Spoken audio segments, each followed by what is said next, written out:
भैया के भाग की बात करनी है भैया। ये गरीब बात करे परिचय भैया कब अंदर से झुला के देते रहे लिखुरा ये गरीब बिल्कुल कर रहा है भैया। कहाँ के भाग लगते हैं भैया ऐसे कहीं ये देगा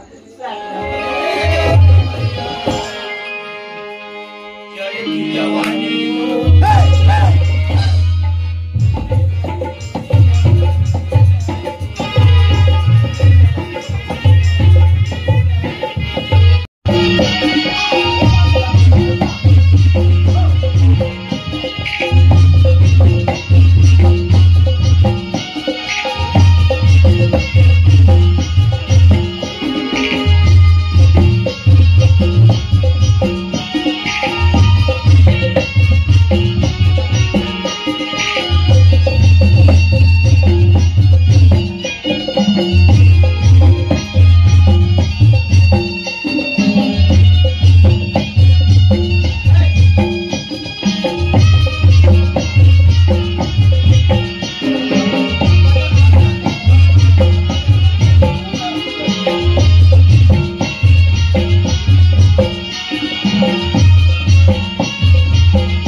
सरस्वती माते सेवरी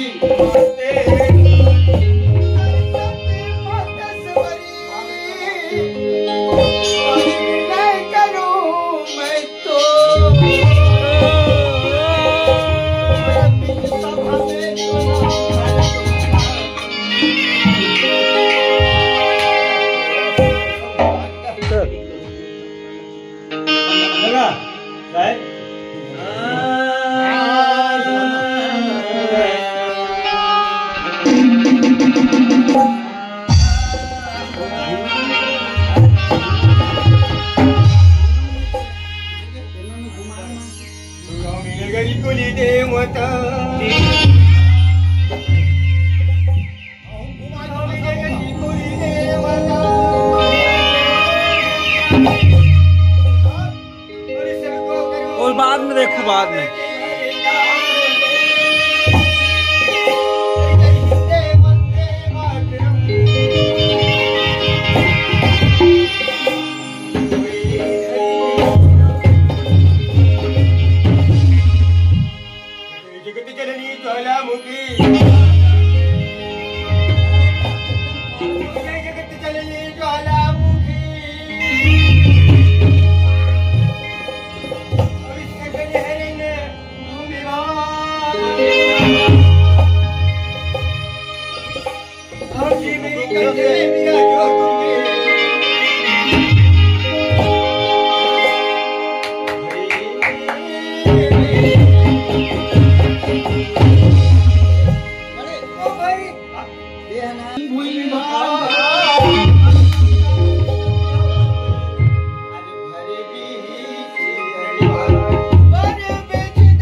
मत भूला भैया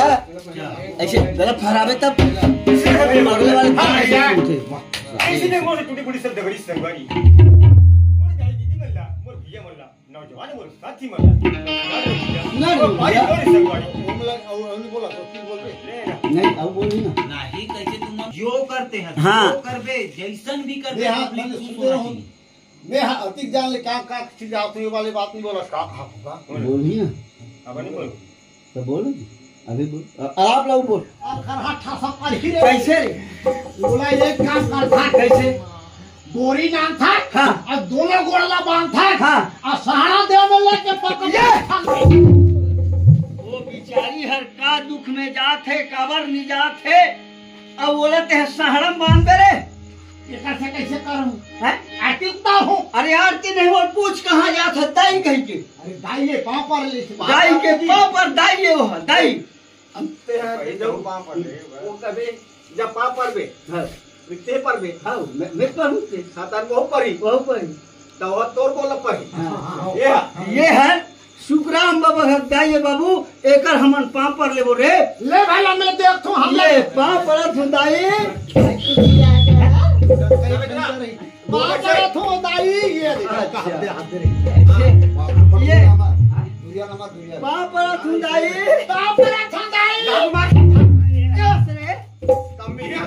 नहीं तो दाई हो रे ये पंचायत के हाँ पंचायत के दुर्गम लगते पंचदेव दुर्गम लगते रे ये दाई में नहीं लगे एक आदमी नहीं लगा एक हाथ ले एक रूम चल या हर जगह पंच लगा था हर जगह पंच लगा था हर जगह पंच नहीं लगे देवी देवता में पंच लगते ये दाई हरे दाई में पंच नहीं लगे एक रंग पापड़ में है मोहरा कैसे पर सूत के अरे मैं कैसे पढ़े हूँ अच्छा बैठ के अरे अरे निहर के ऐसे पाँव पर थे रे बिहार के बने जाऊं था वहां निकल सकता पापड़ थो दाई कुछ रहा बेटा कुछ रहा जा कहां जा थो दाई ऐ सुना था बेटा हां दाई मैं का जब दूली आवत हूँगा हम मन हम प्याली प्यास में तरसा संदाई तू ही ला खोजा था निकले सुना था बेटा हां दाई मियाँ प्रतिमन की गुनगान लावत रहूँगा तो मैं तुम्हारा देख ली हूँ तो जगह रुक जाऊंगा तुम्हारा बड़ ठट्ठा दिल लगी क्या था बेटा